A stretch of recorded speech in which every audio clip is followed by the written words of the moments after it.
Une spécialité culinaire à la renommée mondiale que vous trouverez ici au pied du Mont d'Arin. Réputé pour son piment, Espelette, situé à 30 minutes de Biarritz, arrive en 14e position de votre classement.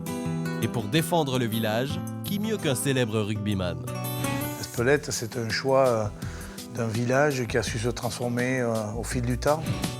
Ce village, André Daraïdou y vit depuis toujours et il n'est pas prêt de le quitter. Ce que je me dis souvent en voyant ça, ceux qui se lèvent aux Champs-Élysées, ils n'ont pas mieux que nous. Hein. C'est quand même un plaisir de regarder un tel paysage. Ce véritable enfant du pays ne se lasse pas d'explorer le village dont il a été le maire pendant 17 ans. Moi, j'aime beaucoup, quand je me promène dans mon village, c'est m'arrêter dans cet espace ici parce qu'on y voit une série de maisons très belles, très typiques du Labour. Cette province du Pays Basque est caractérisée par ses maisons à colombages et volets de couleurs vives. Mais Espelette est surtout connue pour ses façades ornées de longues guirlandes de piments. En réalité, le piment ne sèche qu'en automne, mais il est devenu tellement emblématique que vous pourrez le voir décorer les devantures des maisons tout au long de l'année.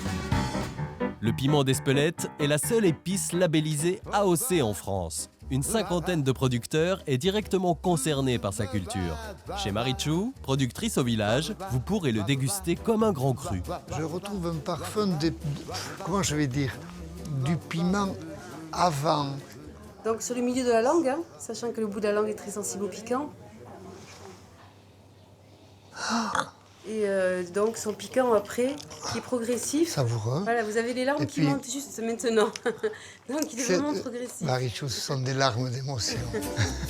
Un goût inimitable qui à la fois relève et révèle le goût des aliments.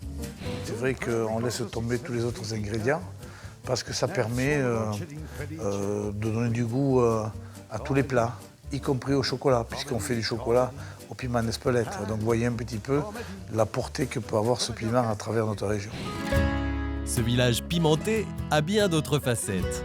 N'hésitez pas à vous éloigner du centre pour les découvrir. On est dans la première rue du village, c'est-à-dire qu'on est dans le quartier Chérenda, le quartier de l'église. L'église Saint-Étienne rythme la vie du bourg depuis le XVIIe siècle. Considérée comme l'une des plus belles du Pays Basque, elle est ouverte au public. Certains jours, vous pourrez même la visiter au son de l'orgue d'Alexandre. Pour les Espelettards, cet édifice est presque comme une deuxième maison. Cette église, c'est, pour moi, beaucoup de belles cérémonies de l'enfance. C'est vrai qu'en Pays Basque, beaucoup de choses se vivent à l'église.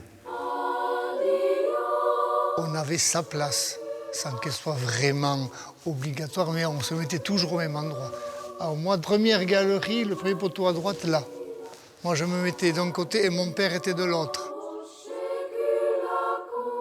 Voilà donc un village bien ancré dans ses traditions et qui revendique haut et fort son identité culturelle. Ici, dès le plus jeune âge, on pratique la pelote basque, la danse basque ou encore la force basque. Il faut tirer l'adversaire pendant 4 mètres. Le temps, peu importe.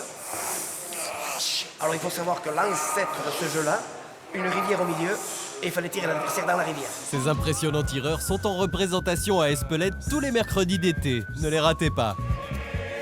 Et la cerise sur le gâteau basque, ce sont bien sûr ces fameux chants entonnés avec une ferveur identique de génération en génération.